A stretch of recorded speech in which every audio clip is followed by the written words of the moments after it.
जी sir. ओम वसुदेव सुतं देवं कंसचाणूरमर्दनम देवकी परमानंदम कृष्णं वंदे जगद्गुरुम। सभी को बहुत बहुत प्रणाम।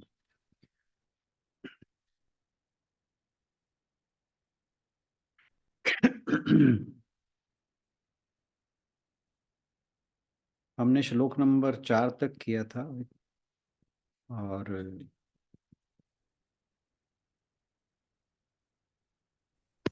श्लोक नंबर 3 में अर्जुन भगवान के विश्व रूप दर्शन को देखने की जिज्ञासा प्रकट करता है।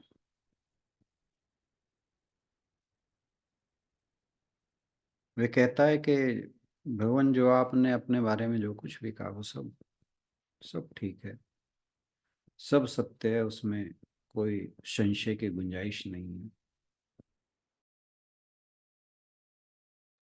मैं आपके विश्व रूप का दर्शन करना चाहता हूँ। तो अब ये बात कहकर फिर उसे लगा कि कहीं वो कुछ ऐसा ना कह गया हो जो उसके लिए अनुचित हो। तो चौथे श्लोक में वो कहता है कि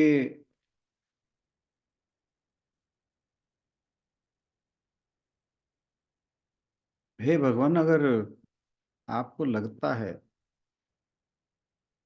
कि मैं आपके उस परम वैभवशाली स्वरूप का दर्शन कर सकता हूं, ऐसा अगर आप मानते हैं तो आप मुझ ज्ञानी को अपना वो स्वरूप दिखाइए।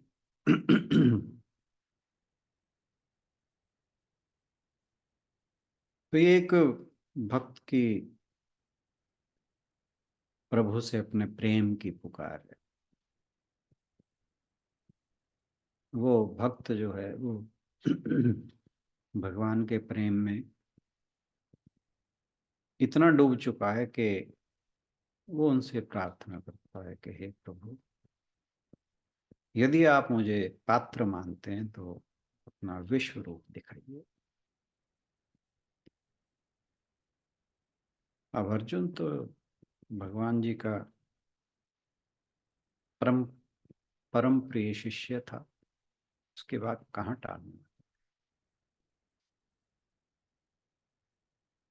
तो अब उसकी बात का भगवान उत्तर देते हैं 5वें श्लोक में,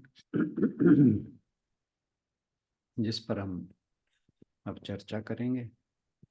आशु बहन से अनुरोध के श्लोक पढ़ते हैं। जी सर। श्री भगवानुवाच पश्य मे पार्थ रूपाणि शतशः अथ सहस्रशः नानाविधानि दिव्यानि नानावर्ण आकृतीनि आकृतीनि च नानाविधानि दिव्यानि नानावर्णाकृतीनि च। भगवान ने कहा, हे अर्जुन, हे पार्थ, अब तुम मेरे ऐश्वर्य को सैकड़ों हजारों प्रकार के दैवी तथा विविध रंगों वाले रूपों को देखो।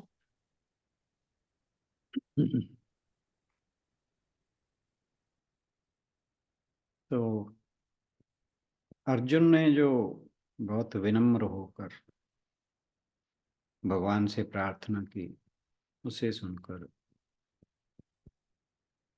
भगवान श्री कृष्ण गुरु के रूप में अपने शिष्य की अभिलाषा को पूर्ण करते हुए उसे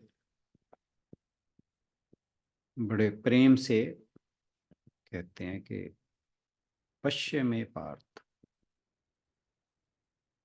पार्थ कह के बुलाते हैं। जब भगवान को अपना प्रेम दिखाना होता था अर्जुन के ऊपर, तो वो अक्सर उसे पार्थ बोलते थे, क्योंकि जो प्रथा यानी कुंती थी वो भगवान श्री कृष्ण के रिश्ते में बुआ लगती थी। यानी वो उसे अपने भाई का संबंध बताते हुए उसको पार्थ के नाम से बुलाते हैं। और वे कहते हैं, पश्य, देखो, शत शतोथ सहस्रशः, सैकड़ों और हजारों, नाना विधानी, तरह तरह के रूप, अलग अलग प्रकार के, नाना वर्ण, तरह तरह के, अलग अलग तरह के रंगों का, आकृतिनी च, अलग अलग आकृतियों वाली, दिव्यानी, अलौकिक, रूपाणी, रूपों को। तो भगवान शब्दों में जो कुछ भी व्यक्त किया जा सकता है वो सब कुछ यहाँ व्यक्त कर देते हैं। यहाँ जो शब्द इस्तेमाल किया गया है, शत शत शतोथ सहस्रशः, ये इसका वास्तविक जो शाब्दिक अर्थ है वो तो सैकड़ों हजारों है, लेकिन इसका यहाँ पर जो कहने का भाव है वो असंख्य से है। लेकिन जैसे जैसे हम आगे बढ़ेंगे हमें समझ आएगा कि इसका विस्तार कितना है। यहाँ भगवान श्री कृष्ण कहते हैं कि हे अर्जुन, मेरे अनंत रूपों को देखो, आओ। अभी पापा मैंने छोड़ दी पापा को है ना। अच्छा, कोई नहीं, स्कूटर तो है उसके पास, पर वो फिर उसका काम कोई।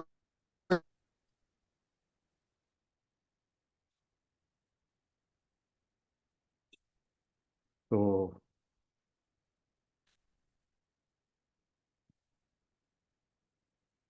अब आप इस बात से अंदाजा लगाइए कि किसी भी आभूषण में स्वर्ण को देखना कितना आसान है। जैसे ही हम हमारे सामने मान लीजिए सोने चांदी के गहने पड़े हैं, तो जो सोने के गहने हैं उनमें हम स्वर्ण एकदम से पहचान जाते हैं कि इनमें स्वर्ण है, क्योंकि उसे इंद्रियों द्वारा डिफरेंशिएट किया जा सकता है, अंतर किया जा सकता है, दोनों में भेद किया जा सकता है।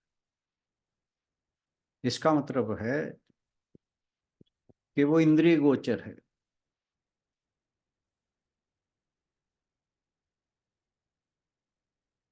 लेकिन अलग अलग जो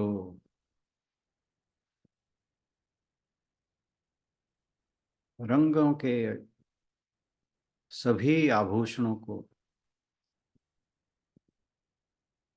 स्वर्ण में देखना, वो कितना कठिन होगा। मान लीजिए आपके सामने एक सोने का ढेला रख दिया जाए। आभूषणों में तो सोने को देखना बहुत इजी है, लेकिन सोने के ढेले में क्या आप तरह तरह के, अलग अलग रंगों के, अलग अलग शेप के उनमें आभूषण देख सकते हैं? बहुत मुश्किल है, क्योंकि ये बुद्धिगामी है, बुद्धि के द्वारा जाना जाने वाला है।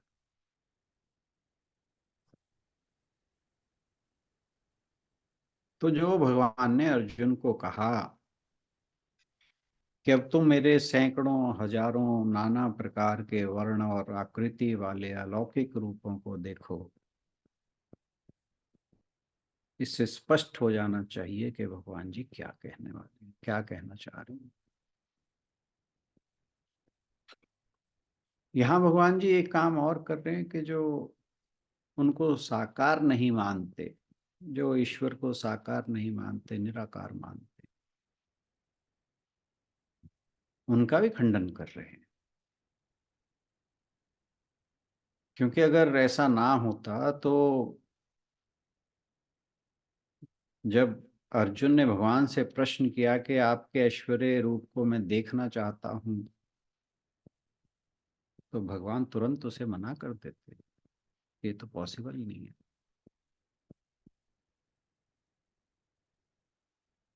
यदि ईश्वर का कोई रूप ना हो तो वह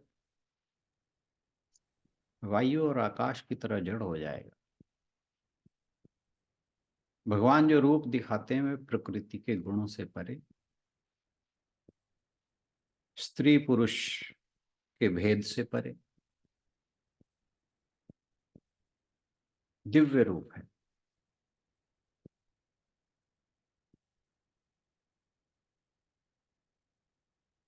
वो जो यहाँ पे कह रहे हैं कि मेरे अनंत नाना प्रकार के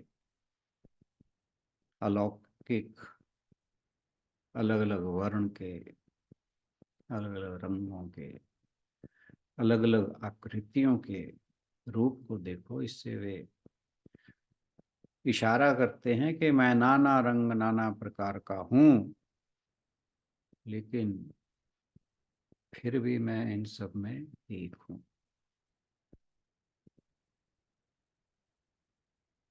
मान लीजिए कि आप एक साड़ी की दुकान पर जाते हैं और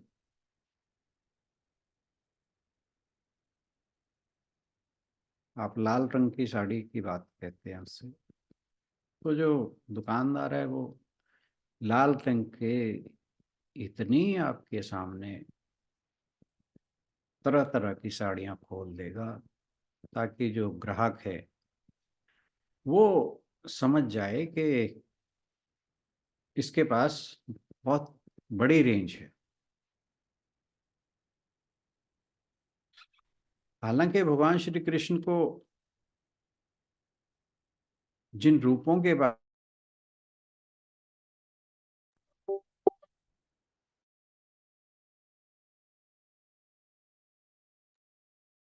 जिन रूपों की विविधता के बारे में बताया,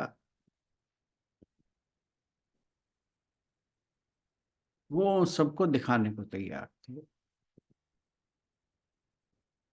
और उसका कारण था कि वे बताना चाहते थे कि इन सब के पीछे केवल मैं हूं, एक ईश्वर है। और ये उन्होंने इस बात से कहा कि पश्य में रूपाणी, मेरे रूपों को देखो।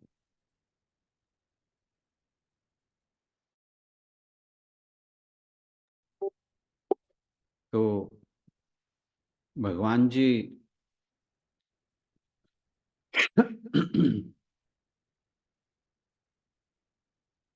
कहते हैं कि हे अर्जुन, अगर तुम्हारी यही मर्जी है कि मैं पूरे इस विश्व को, इस विराट को भगवान रूप में,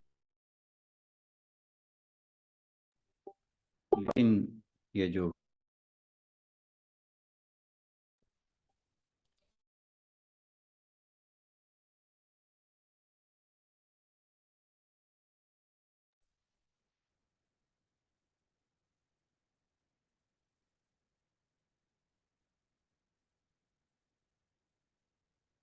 लेकिन ये जो विश्व है ये तो बहुत छोटी चीज है। आत्मज्ञान में इसका कोई महत्व नहीं है। विश्व से बड़ा तो वैकुंठ है और वह ब्रह्मलोक का एक हिस्सा है। ब्रह्मलोक को एक ओर से देखें तो कैलाश पर्वत दिखेगा, दूसरी ओर देखें वैकुंठ दिखेगा, तीसरी ओर से देखें तो साकेत दिखेगा, चौथी ओर से देखने पर गोलोक दिखेगा। ब्रह्मलोक को यह मत समझना कि एक एक ब्रह्मांड में जो ब्रह्मलोक होता है वही ब्रह्मलोक है। अनंत प्रकार के ब्रह्मांड की जो समष्टि है, उस समष्टि में जो हिरण्यगर्भ है, वह हिरण्यगर्भ ही ब्रह्माकार, रुद्राकार, विश्वाकार होकर उन सभी ब्रह्मांडों में भासता है। विराट से बड़ा तो हिरण्यगर्भ है और हिरण्यगर्भ से बड़ा ईश्वर है, क्योंकि वहां दूसरे का दर्शन ही नहीं है। सब कुछ उसी में है, सब कुछ उसी में विलीन है। किसी के ना तो उदय होने का प्रश्न उठता है, ना ही उसके विलय होने।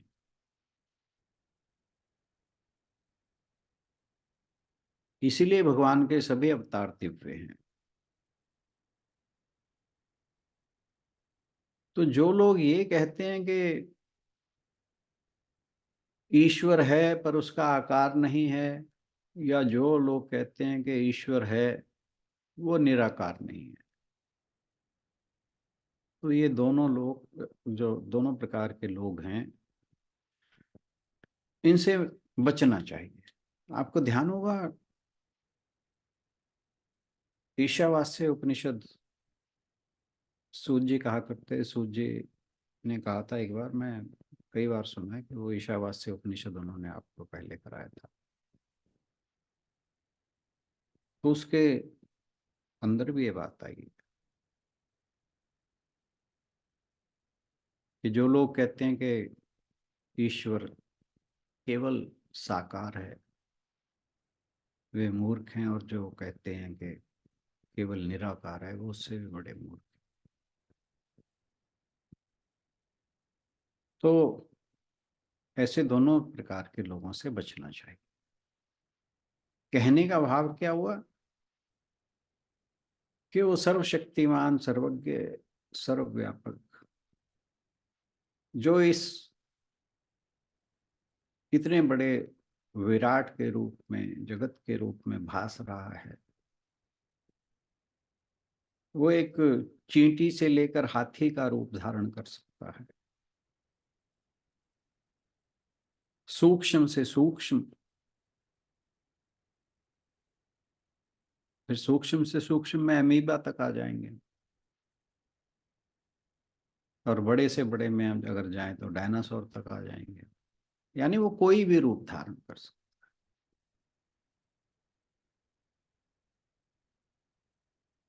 और जब वो सबको समेट लेता है अपने भीतर, तो वो निराकार निर्गुण ब्रह्म हो जाता है।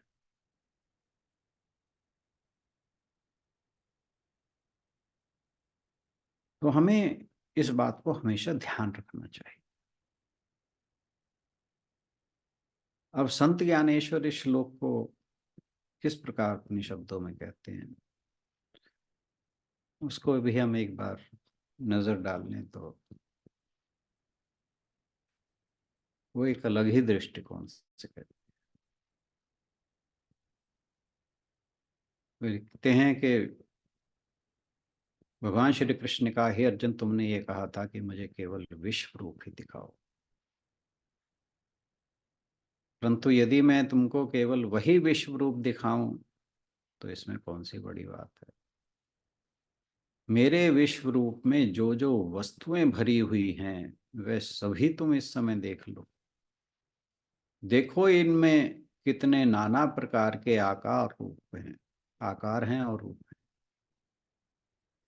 कोई बहुत छोटे हैं तो कोई बहुत बड़े, कोई बहुत क्षीण हैं तो कोई बहुत लंबे चौड़े, कोई अत्यंत स्थूल हैं तो कोई अत्यंत सरल, और कुछ तो केवल असीम ही हैं।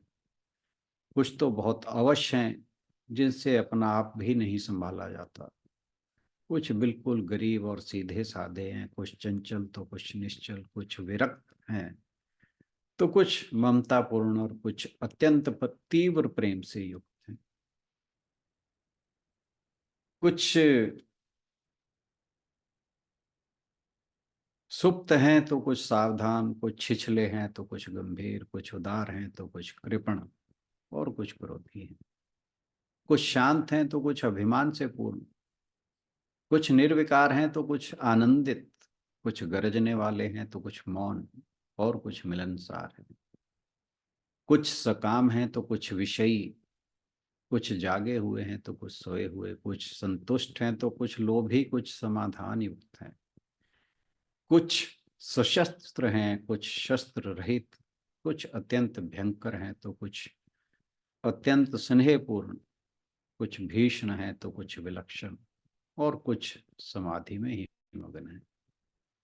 कुछ प्रज्ञा उत्पन्न करने के काम में लगे हुए हैं तो कुछ प्रेम से प्रजा का पालन करने वाले हैं, कुछ क्रोध में भरकर प्रजा का संहार करने वाले हैं तो कुछ केवल तटस्थ रूप से सबका तमाशा देखने वाले हैं।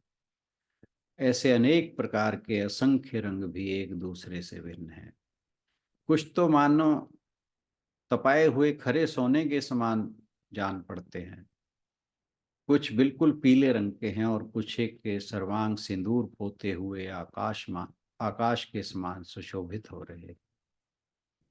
कुछ तो स्वभावत ऐसे सुंदर हैं कि मानो मणियों और माणिकों से जड़े हुए ब्रह्मांड के समान जान पड़ते हैं, और कुछ कुमकुम से रंगे हुए अरुणोदय की प्रभा के समान चमक रहे हैं।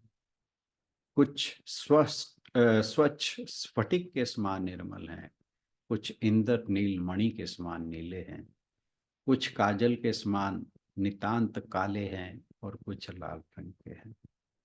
कुछ चमकते हुए सोने के समान पीले हैं, कुछ वर्षा काल के बादलों के समान काले हैं, कुछ सोन चंपा के समान गोरे हैं और कुछ केवल हरे, कुछ तपाए हुए तांबे के समान लाल हैं, कुछ शुभ्र चंद्रमा के समान बिल्कुल सफेद हैं। इस प्रकार तुम अनेक रंगों को मेरे रूप में देखो। जिस प्रकार ये सब वर्ण अलग अलग तरह के हैं, उसी प्रकार उनके आकार भी भिन्न भिन्न हैं। कुछ तो इतने सुंदर हैं कि मदन भी लज्जित होकर उनकी शरण में आ जाता है। कुछ की बनावट बहुत ही हल्की है, कुछ के कांतिमान शरीर अत्यंत मनोहर हैं, और कुछ सुंदर स्वरूप तो मानो श्रृंगार लक्ष्मी के बिल्कुल खुले हुए भंडारी जान पड़ते हैं। कुछ तो अवयवों से पुष्ट और मांसल हैं, कुछ अत्यंत सूखे हुए, कुछ अत्यंत विकराल रूप वाले हैं, कुछ बहुत लंबी गर्दन वाले हैं, कुछ बहुत बड़े सिर वाले हैं और कुछ बहुत ही विलक्षण तथा बेडौल हैं। और इन आकृतियों में से प्रत्येक आकृति के शरीर प्रदेश पर तुम्हारा संसार ही दिखाई पड़ेगा। प्रश्न यह उठता है कि जैसे कानों से सुना जाता है वैसे आंखों से देखा जाता है। कान भी इंद्रिय हैं, आंख भी इंद्रिय हैं। यदि एक इंद्रिय ईश्वर को नहीं जान सकती तो दूसरी भी नहीं उसे जान सकती। फिर आंख से ही ईश्वर को कैसे जाना जा सकता है? इसी बिंदु पर निराकार के उपासक कई बार यह आग्रह कर लेते हैं कि ईश्वर तो साकार हो ही नहीं सकता। ऐसे सभी लोग द्वैतवादी हैं, उनके लिए ईश्वर पृथक है और जगत पृथक है, किंतु अद्वैतवादी के लिए तो दो का अस्तित्व ही नहीं है। फिर वह साकार को भी ईश्वर से पृथक कैसे मान सकता है? गीता में विराट रूप के दर्शन का वर्णन है। यह ईश्वर के सगुण साकार रूप का दर्शन है। पुरुष सूक्त की व्याख्या विराट रूप है। पुरुष सूक्त में स्पष्ट रूप से सारे अस्तित्व, पृथ्वी, आकाश, अग्नि, वायु, चारों वर्ण और पशु का पुरुष के साथ तादात्म्य में माना गया है। यहाँ गीता में श्री कृष्ण के विराट रूप में भी यही प्रदर्शित किया गया है। अर्जुन विराट रूप का दर्शन करता है तो उसके लिए अपरोक्ष अनुभूति का विषय बन जाता है। इसके बाद सभी संशय समाप्त हो जाते हैं और विभिन्न मत वालों के लिए कोई स्थान नहीं रहता। किंतु पूरे अस्तित्व में पदार्थ ना देखकर ईश्वर दिखे, इसके लिए दृष्टि में दिव्यता होनी चाहिए। अस्तित्व तो दिव्यता है, लेकिन हमारी दृष्टि में भौतिकता है। दृष्टि में दिव्यता आए तो वह पदार्थ की भौतिकता को भेद कर दिव्यता को देख सकेगा। भगवान श्री कृष्ण को अपना विराट स्वरूप धारण करने की आवश्यकता नहीं थी, क्योंकि अर्जुन को तो केवल इतना ही करना था कि वह उन्हें अपने समरूप में स्थित रूप को देखे। लेकिन दुर्भाग्य से दिव्य दर्शन करने के लिए दर्शन के उपकरण उसके पास नहीं थे। यानी जो उस विश्व रूप को देखने के लिए जो नजरें चाहिए थी वो अर्जुन के पास नहीं थी, इसलिए अर्जुन उन सबको नहीं देख सका। इसलिए आगे चलकर भगवान श्री कृष्ण अर्जुन को कहेंगे कि हे अर्जुन, मैं तुझे दिव्य दृष्टि प्रदान करता हूँ। ये 7वें 8वें श्लोक में। आज के लिए इतना ही। बहुत बहुत धन्यवाद। Thank you everyone. धन्यवाद राणा सर। आज के श्लोक को लेकर यदि आप लोग कुछ कहना चाहें तो आपका स्वागत है।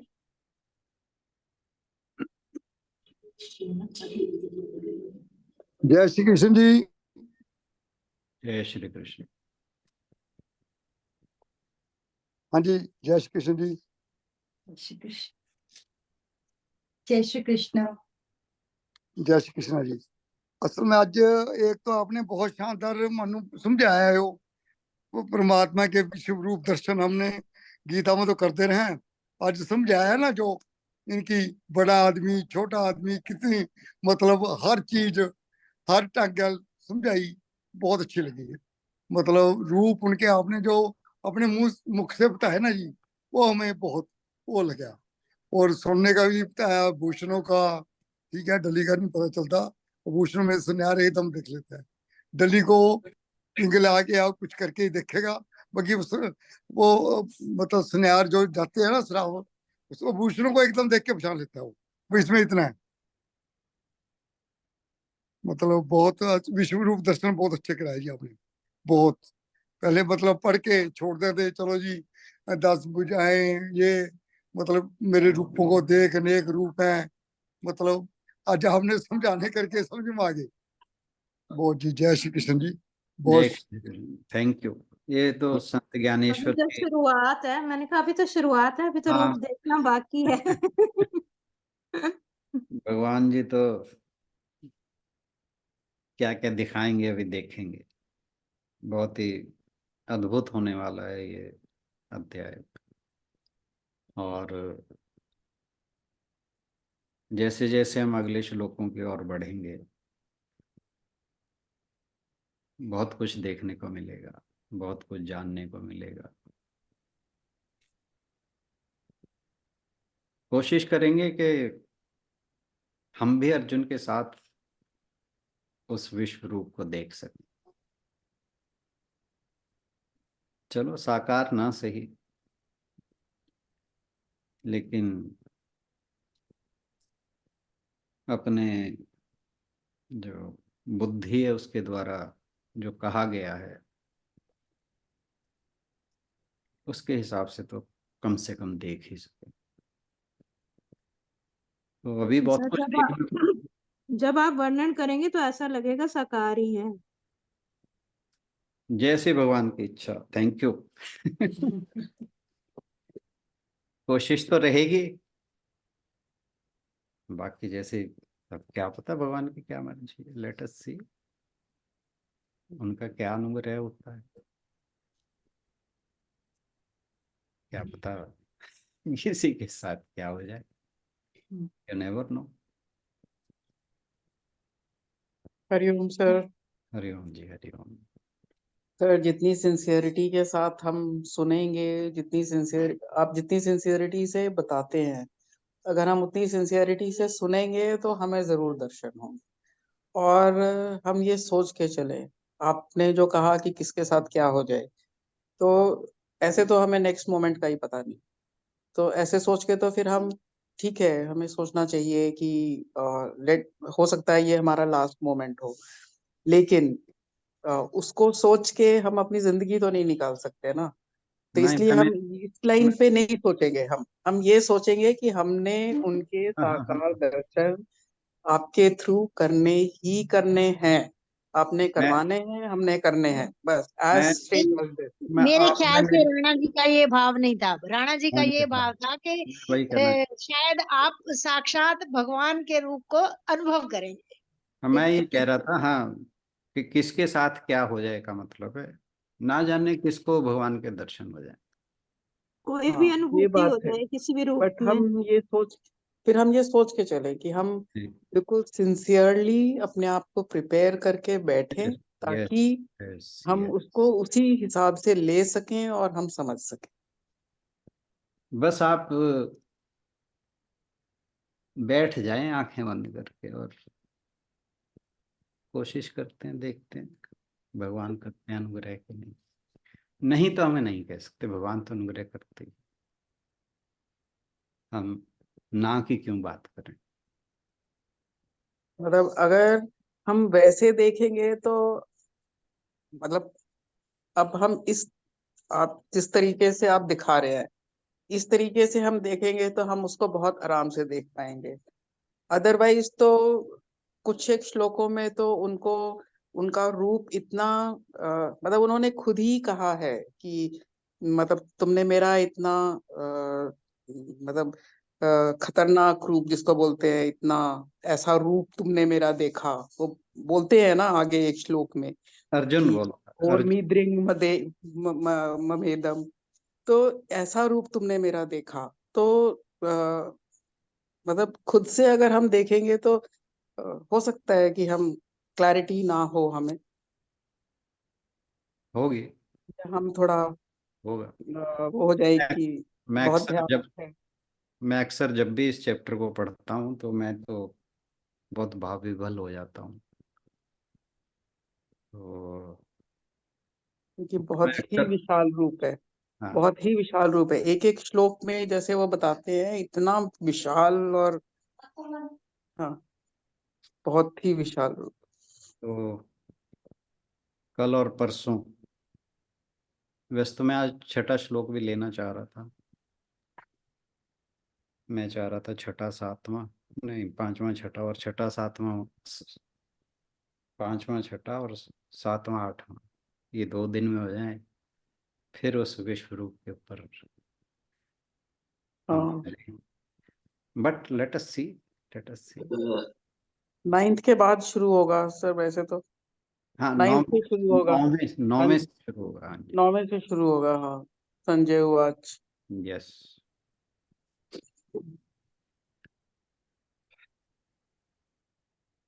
पर वो जब, वो क्या नाम है, ज्ञानेश्वर, संत ज्ञानेश्वर जी का वर्णन आ जाता है तो फिर थोड़ा सा श्लोक लंबा हो जाता बहुत डिस्क्रिप्टिव है है। हाँ, उनका, मैं भी रेगुलर पढ़ रही हूँ तो हाँ, बहुत ही डिस्क्रिप्टिव होता है उनका। वो अभी भी। मैंने शुरू की सर, वो फर्स्ट पेज से पढ़ रही हूँ मैं उसको। तो बहुत ही 13th चैप्टर एक्चुअली शुरू किया था शशि दीदी के साथ। तो उन्होंने तो फर्स्ट श्लोक इतना डिस्क्राइब करके बताया, तो मैं उनका देख रही थी तो उसमें तो फर्स्ट सेकंड थर्ड उन्होंने इकट्ठा ही कर दिया है। हम्म। बट वेरी डिस्क्रिप्टिव और बहुत ही अच्छा है, बहुत ही वो अच्छा। जहाँ जहाँ एक्चुअली क्या है कि संत ज्ञानेश्वर जहाँ भगवान की बात आ जाती है ना, वहाँ फिर वो कुछ अलग लेवल पे चले जाते हाँ जी, हाँ, बहुत डिस्क्रिप्टिव हो जाता है। बट हैं। बहुत अच्छा है, हाँ, सिंपल और समझ आता है वो। नहीं, कई बार समझ से परे भी हो जाता है, कई बार काफी समझ से परे इसलिए नहीं, अभी तो वही है ना कि आप ऑलरेडी करा चुके हैं, तो इसलिए जो चीज आप करा डिफिकल्ट। चुके हैं तो वो समझ से परे नहीं होती है, जो नहीं की है वो शायद समझ से परे होगी। तो संत उससे फर्क ज्ञानेश्वर पड़ जी, जाता है। हाँ, ज्ञानेश्वरी तो कई जगह तो इतनी परे चले जाते हैं वो श्लोक से कि हम यही भूल जाते हैं कि हम कर क्या रहे हम्म। हैं। बहुत जगह ऐसा है, बहुत जगह ऐसा है। तो मैं केवल उतना ही पार्ट लेता हूँ जो श्लोक से रिलेटेड हो और उसमें कुछ वैल्यू ऐड करता हो। सर वो कितनी आनंदमयी स्थिति में होते होंगे उस वक्त, वो वो तो तो पा लिए होंगे भगवान को ना। पाल ये नहीं, वो तो कुछ और ही स्थिति है, वो तो वो कुछ और चीज थी। ब्लिस है ना वो तो वाकई। हाँ, इन लोगों ने जो ये भाष्य लिखे हैं ना, ये नहीं कि मेरी तरह जैसे मैं देख के बोल देता हूँ, वो चीज नहीं है। वो तो अपने अनुभव से जो साक्षात उन्हें सर हो। हमें तो आप भी क्योंकि हमारा लेवल तो बहुत ही ना के बराबर है ना, तो जो आप कराते हो हम उसमें ही बहुत खुश होते हैं। तो वो क्या करते, उनका क्या हाल होगा ना। बिल्कुल उनका भगवान से मिल ही गए होंगे वो तो। मिल नहीं गए होंगे, वो तो मिले हुए ही थे। हम्म। हम तो अभी कहीं भी नहीं ठहरे हुए, हमारे तो अभी पाँव के नीचे जमीन है ही नहीं। चलो तो भगवान चाहे। हाँ, बस बस बस भगवान जी के ऊपर हमारी नजर टिकी हुई है। हाँ। तो सैटरडे को थोड़ा हल्का सा लेना सर, सैटरडे में मेरे को मिस करना पड़ता है। सैटरडे नहीं, चलो हाँ, कोशिश, अब मैं खैर कोशिश भी नहीं नहीं करता। कह सकते आप, चलो मैं फिर वो सुनूंगी। एक्चुअली क्या है आप सर, यूट्यूब पे सुन लेना। यूट्यूब पे सुनूंगी, बट मजा लाइव क्लास में आता है, यस जो यस, भी कहो। ये भी बिल्कुल ठीक बात, है ना, सही कह रही हूँ ना मैं। बिल्कुल सही बात। चल ठीक, कोई नहीं, देखते हैं हमारी किस्मत। नहीं, हमारी किस्मत के ऊपर ना बात करो। किस्मत, नहीं, मेरी किस्मत मेरी बहुत अच्छी आपकी है। नहीं, मेरी। ना ना ना, मेरी आपकी और अपनी। हमारी एक ही बात है। बहुत किस्मत वाले हैं हम। हम्म, सही। इससे बड़ी किस्मत क्या हो सकती है कि हमें सही भगवान, बात, सही बात है कि हम इकट्ठे बैठ के भगवान का नाम ले रहे हैं, बहुत इससे परमात्मा का बहुत शुक्र है। इससे बड़ी क्या किस्मत होगी। बाकी तो अपना अपना भगवान ने जैसा हमारा प्रारब्ध बना रखा है, जैसे हमारे प्रयास हैं, सब उसके उसके ऊपर डिपेंड करता है। लेकिन हम कम से कम कम किस्मत वाले तो नहीं। नहीं नहीं सर, दैट इज, भगवान ने ये दे के भेजा है, मैं देख रही हूँ भगवान ने ये दे के भेजा है। और अब कहाँ तक ले जाना है ये मेरे अपने ऊपर है, दे के तो भेजा है भगवान ने। बिल्कुल बिल्कुल। भगवान को पाना आसान नहीं है तो मुश्किल भी नहीं है। जी। आज मैं हम लंच कर रहे थे, अनीता से भी मेरी यही बहस हो रही थी, बहस तो नहीं, बात हो रही थी। तो वो कहती है हमें तो पता नहीं भगवान कब मिलेंगे। तो मैंने कहा ऐसा कुछ नहीं है, ये तो सोचना ही नहीं चाहिए। कह रही हमसे तो बहुत पाप होते हैं। मैंने कहा वो भी नहीं सोचना चाहिए। कोशिश करके नहीं करें, बस इतना ही करना है।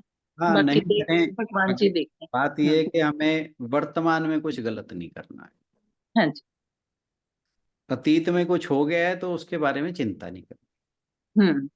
बस भविष्य से कोई अपेक्षा नहीं रखनी। जी। बस भगवान से जुड़े रहें, बाकी वो सब कुछ वो क्यों नहीं करेंगे।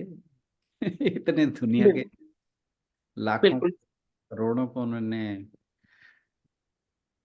तार साक्ष दिए। साक्षात्कार दिया है। तो हमें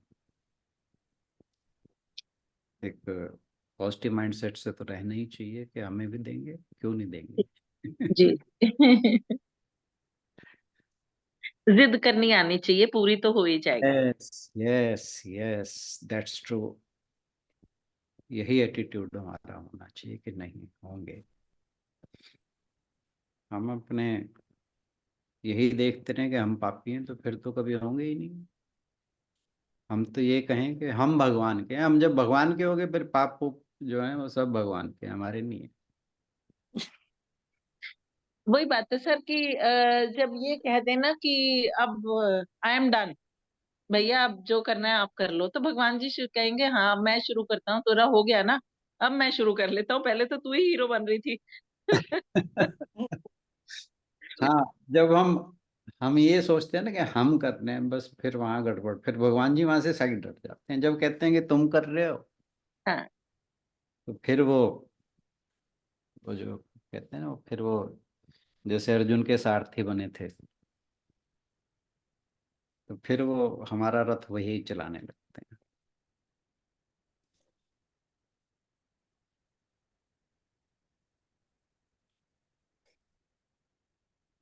चलिए, आखिरकार अंजू जी के साथ साथ सभी का इंतजार समाप्त हुआ और परमात्मा के दर्शन का समय आ चुका है। सभी लोग, जैसा सुनीता जी ने कहा कि यदि हम सिंसियर होकर सुनेंगे तो क्या घटित हो जाए कुछ नहीं कह सकते। बिल्कुल। सर वो गाना नहीं है, आओ तुम्हें चांद पे ले जाएं। मेरे को ना वो गाना बहुत याद आ रहा है आपकी ये बात सुन के। मुझे पसंद भी बहुत है। उसका सर वो पैरा पैरा में देख रही थी, गम जहां सोए नहीं खुशी जागे, खुशी वहां जागे, आस की है मंजिल तारों से आगे, दिल वहां रोते नहीं आंसू तो होते नहीं। बहुत बहुत प्यारा गाना है, बहुत प्यारा, वन ऑफ माय फेवरेट्स। हम्म, एकदम से याद आया जब आपने आज श्लोक आप बोल रहे थे ना। चलिए, इंतजार रहेगा भगवान जी के दर्शन का। चलिए इसी के साथ समापन की ओर बढ़ेंगे। आशु भी भाव विभोर हो रही है सभी हो है रही ना? है। हाँ। हाँ, बिल्कुल होना चाहिए, इसमें तो रोना चाहिए हमें भगवान की बात करें। सो कहते हैं कि वह मैं पढ़ रही थी कल रामकृष्ण जी का कि उनको सब लोग पागल कहते होते थे, हम्म, कि वो इतने ज्यादा भगवान जी में लीन थे। ये जो स्वामी विवेकानंद के बाद की बातें हैं और उनके जो गॉस्पल हैं, रामकृष्ण के गॉस्पल की बात आती है, बुक है वो एक। उससे पहले जो उनके साथ हुआ है वो तो कुछ अलग ही हुआ है।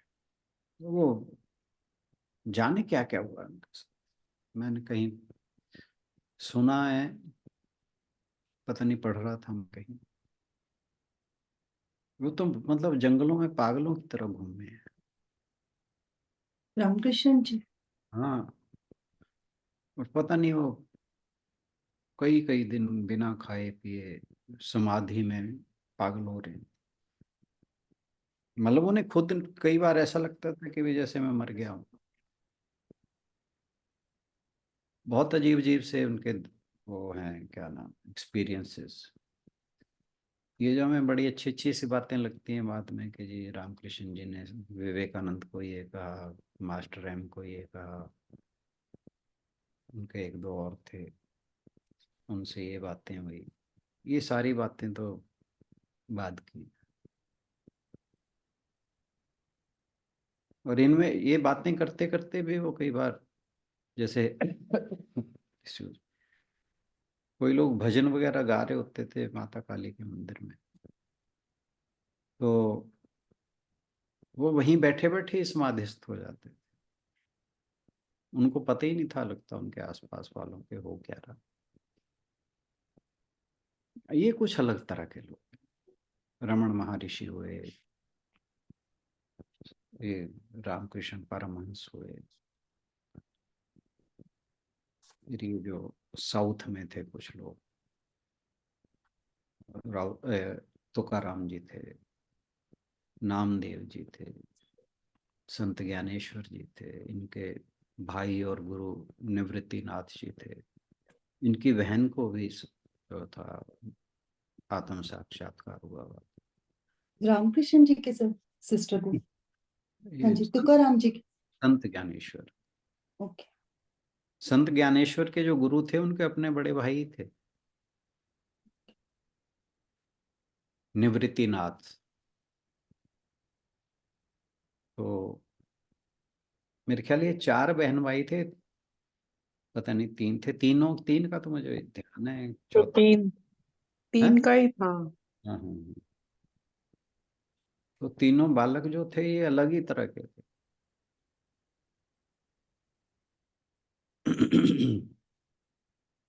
और पता नहीं, यहाँ तो असंख्य हैं, किस किस का नाम लो। सर कल आप उनके गुरुजी का कह रहे थे ना, वो तोतापरी जी थे उनके गुरुजी। हाँ, यस यस यस, तोतापरी थे। मेरे को नाम नहीं याद आ रहा, मुझे उड़िया बाबा का नाम याद आ रहा था, पर ये मुझे ध्यान था कि उड़िया बाबा तो अखंडानंद जी के गुरु थे। अखंडानंद जी भी इनके शिष्य थे? इनके पर रामकृष्ण जी के। नहीं हाँ नहीं, जी। वो उड़िया बाबा के शिष्य थे। अखंडानंद जी वो हैं जिन्हें उनके जो पिता थे बड़े उच्च कोटि के ब्राह्मण थे। उन्होंने एक जो ज्योतिषी थे बड़े नामी ग्रामी, उन्हें कि जब इनका जन्म हुआ अखंडानंद जी का, उनकी जन्म पत्री दिखाई तो उन्होंने कहा कि इनकी आयु तो मात्र 16 वर्ष है। और धीरे धीरे जब अखंडानंद जी बड़े हुए तो उनको भी पता लग गया इस बात का, वो काफी दुखी से रहने लगे। फिर एक बार उनके जो पिताजी थे वो उन्हें उड़िया बाबा के पास ले गए जब वो 16 वर्ष के होने के करीब थे। तो उड़िया बाबा ने कहा कि भाई देखो, जो उस ज्योतिषी ने कहा है वो तो मैं नहीं जानता कि इसकी कितनी मृत्यु है और कब इसका क्या होगा। मैं एक काम जरूर कर दूंगा कि मैं इसके मन से मृत्यु का भय खत्म कर दूं, क्योंकि वो उस डेट को जान के बड़े उन्हें दुख रहता था, उनके पिता को भी उनको खुद को भी। तो जब 16 साल के हुए तो जो अखंडानंद जी के पिता थे वो उड़िया बाबा के पास ही छोड़ गए। तो उन्होंने उन्हें दीक्षित किया, सन्यासी बनाया। तो कहा जाता है कि जो सन्यास है वो एक नया जन्म होता है। तो उड़िया बाबा जी कहते भी उसकी भी बात रहेगी, हमारी भी रहेगी। तो अखंडानंद जी फिर वो भी जो थे विलक्षण संती थे। मेरे ख्याल 78 में शायद उनकी डेथ हुई। बहुत पहुंचे पहुंचे संत हुए हैं, पर आजकल हम जिन लोगों को देखते हैं ना, उन्हें देख के फिर हम पुराने संतों में वही हमारी आस्था अलग तरह की लगती है। तो ये कलयुग का प्रभाव है। चलो हम तो भगवान के दर्शन करेंगे, अब हम क्यों इस तरह की बातें करें, है सही ना? बात है सर। चलिए जी सर। ओम पूर्णमदः पूर्णमिदं पूर्णात् पूर्णमुदच्यते पूर्णस्य पूर्णमादाय पूर्णमेवावशिष्यते। ओम शांति शांति शांति। हरिओम। सभी को बहुत बहुत और आज के सत्संग में आने के लिए बहुत बहुत धन्यवाद। इसी के साथ सभी से निवेदन कि गायत्री मंत्र के 3 बार जाप के लिए तैयार हो जाए। हरि ओम तत्सत। भूर्भुवस्सुः तत्सवितुर्वरेण्यं भर्गो देवस्य धीमहि धियो यो नः प्रचोदयात्। ॐ भूर्भुवस्सुः तत्सवितुर्वरेण्यं भर्गो देवस्य धीमहि धियो यो नः प्रचोदयात्।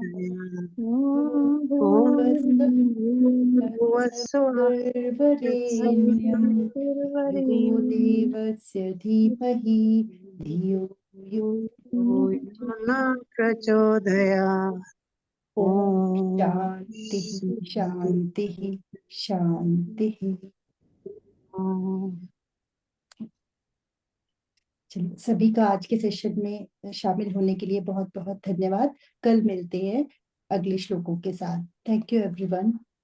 Thank you sir.